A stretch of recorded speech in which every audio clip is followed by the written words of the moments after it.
All right, we are on chapter 22, so we are almost done. This is called America is for Everybody. And I think the next couple chapters is going to more or less focus on our civil rights aspect of this book. America is for Everybody, said the U.S. Department of Labor brochure issued in 1963. The cover showed a young African-American boy barefoot and dressed in a shirt and wore jeans, sitting on a dusty railroad track.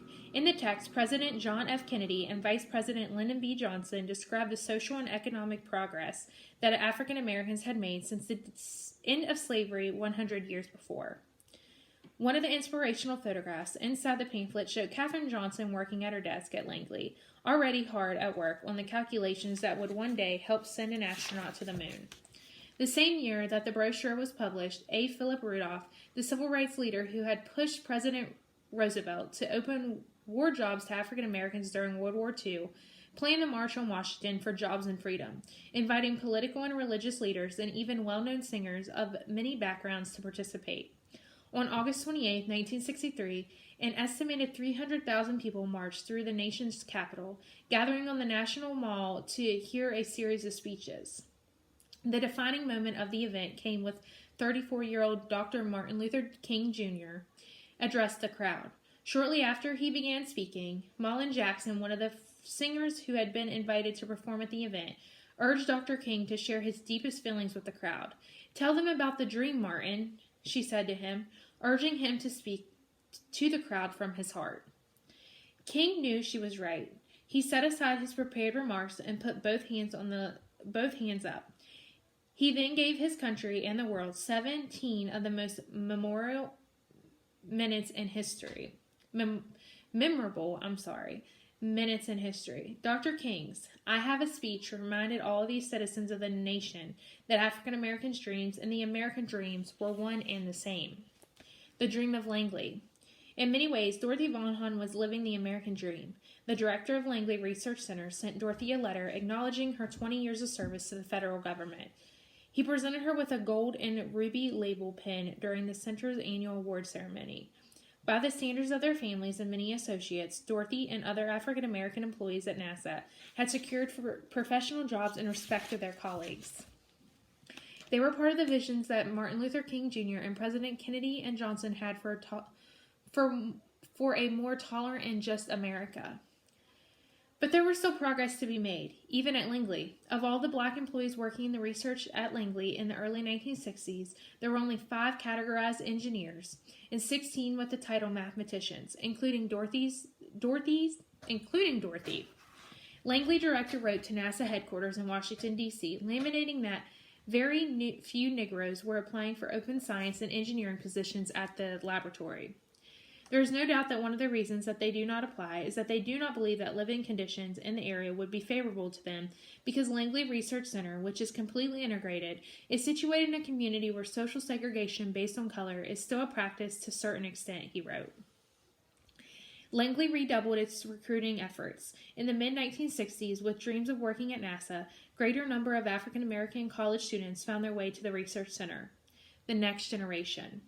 When she wasn't at work, Katherine Johnson spent a great deal of her free time at a community center activities and at church. After church one Sunday in 1967, Katherine saw a new face in the crowd. She went over and introduced herself to the woman, who was there with her husband and 2 children. "I'm Katherine Johnson," she said. "Yes, I know," said Christine Darton. "You're Juliet's mom." Katherine's daughter, Juliet, had met Christine in college at Hampton Institute. Katherine and Christine had met once before at a sorority function, though they hadn't seen one another in years. Since graduating Hampton Institute, Christine had started working as a math teacher and had gotten married. Earlier that spring, she had completed her master's degree from a Virginia State University, a black college, and she had visited the school's placement office during her final semester of study.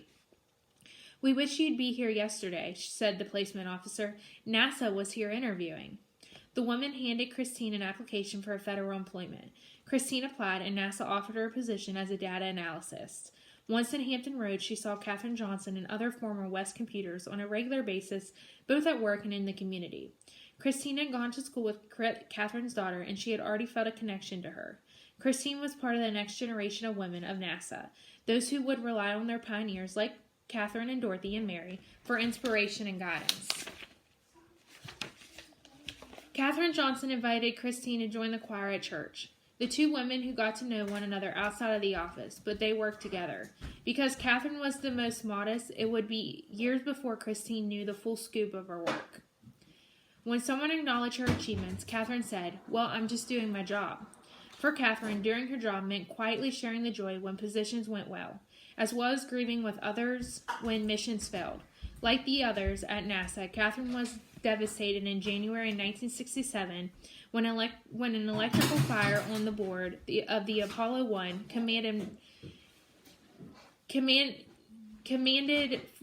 took the lives of 3 astronauts. The tragic end of Apollo 1 shook NASA to its core. The astronauts had been on the ground inside the module on the launch pad in Cape Canaveral when an electrical spark caused a fire that flashed through the inside of the craft, killing all 3 men inside. The engineers redesigned that spacecraft, carefully discovering then fixing the flaws that had caused the fire. They honored the death by learning from the mistakes of the past and carrying on the future missions. Each experience offered important information that could be applied to the future flights. In 1960, the Apollo program built on its successes, steadily aiming towards a landmark achievement of the space program, a manned mission to the moon. Mission to the moon. The 238 900,000-mile mission to the moon would take 6 days, 3 days to get there and 3 days to come back. The ambitious plan included 21 hours exploring the surface to the moon for 2 astronauts in the lunar lander, a separate vehicle that would drive across the moon while the surface module circled above. The plan sounded simple, but Katherine Johnson knew better than anyone that if any aspect of the Apollo 11 mission to the moon went wrong, the astronauts would be stranded in space, never again to see their earthly home. Years later, Katherine would say that working on the math that coordinated the orbiting of Apollo Command and Service Module, one part of the spaceship that would remain parked in the orbit around the moon. With the ship's lunar lander, the robot of the module that would take the astronauts from the CSM down to the moon surface was the highlight of her career at NASA.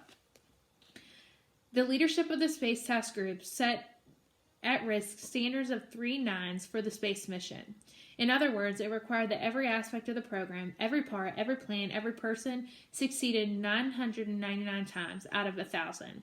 The astronauts were prepared to give their lives to their mission, but they didn't want to die because of a math error. Katherine Johnson worked long, hard hours to make astronauts stay alive, to make sure the astronauts stayed alive. She arrived at the office early and went home late in the afternoon to check on her girls, sometimes came back to work in the evening, maintaining a schedule of 14 to 16 hours a day. She and the engineers she worked with asked each other what-if questions. What if the computers went out? What if there was an electrical failure on the board of the spacecraft? What if something went wrong? They had to think ahead, anticipating and solving every problem they could think of before it would happen. Why do you think now that they want to put somebody on the moon? They've orbited up in space, but they haven't put anybody on the moon yet. Why do you think they want to do that?